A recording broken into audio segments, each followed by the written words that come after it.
Hi, I'm John Craven with BevNET, and we're here at the 2016 Expo West show, and I'm at the watermelon booth with Jody Levy. Hi, John. How are you today? Good, how are you? I'm great.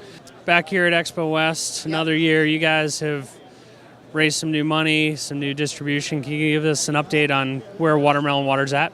Well, we just launched our Mama 1 liters of, watermelon water, raw, cold pressed.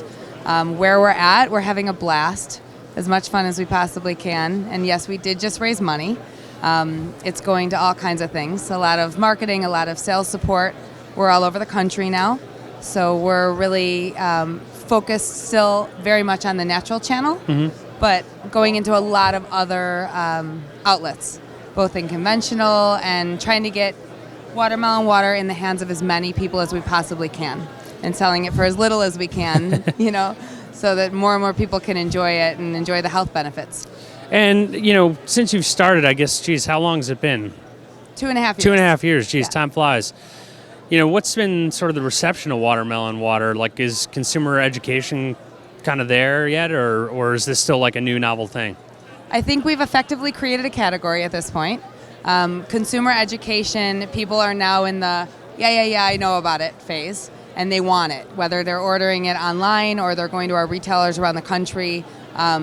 People actually all around the world are really kind of pressing for us to get this product in their hands. And I think that's because it tastes really good. I mean, I am biased, but everybody seems to love it. Sure. The functional benefits far outweigh most beverages. We have 6 times the electrolytes as any sports drink, and L-citrulline, which is an amino acid, really helps pre and post workout. So a lot of people are using it before and after they work out to prevent muscle fatigue and help with muscle recovery. So it's becoming a functional beverage that people are using every day in their daily lives. And with that, we're helping to kind of create a movement about clean, healthy living.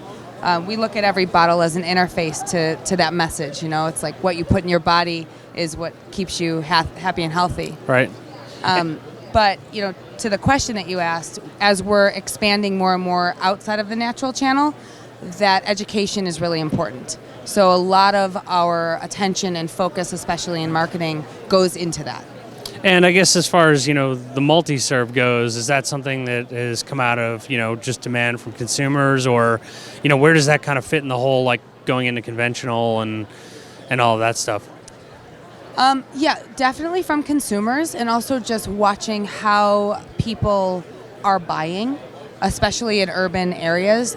People are buying by the cases. They're buying large amounts of watermelon water at one time. So the multi-serve is really great for, moms that are giving it to their kids every day, people that are drinking it in the morning. We have less sugar than most juices and most beverages, so a lot of people drink it because of the nutrients first thing in the morning. And then athletes, whether they're pro athletes or just fitness buffs, some can drink more than a 12 ounce because of what they're doing with their body. So it's also great when you're serving cocktails to a group of people to have a larger size. And what was the price point on that? I'm sorry. It's $7.99. $7.99. So I guess one of the things you had talked about way back when this all was starting was kind of about just the agricultural side of it too. And I know you guys have been doing some new stuff there. I think you said in Puerto Rico, right? Can you tell us about that? Yeah, so watermelon water was founded on the premise of using seconds.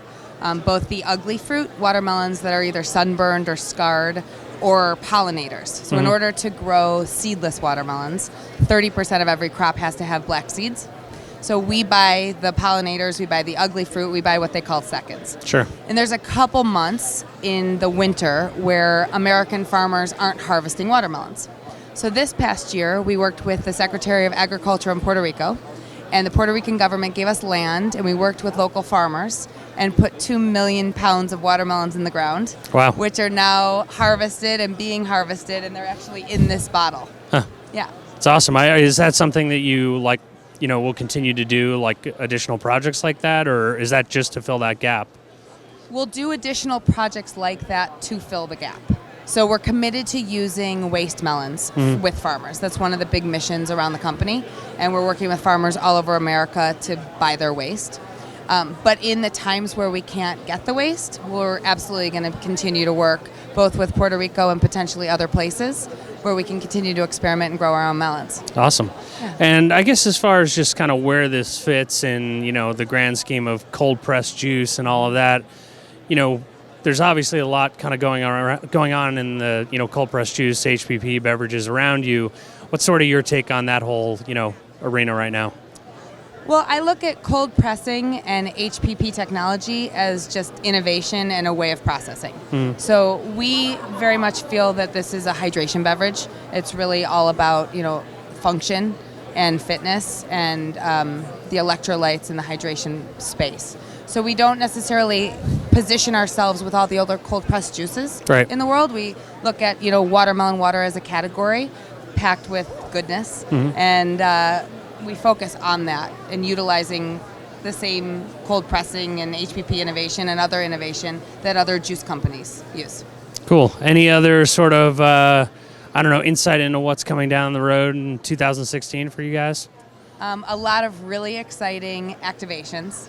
Our commitment with Watermelon Water is to, build a brand that really connects emotionally to people, and with that, create experiences that give back and that inspire people and that are as fun as possible.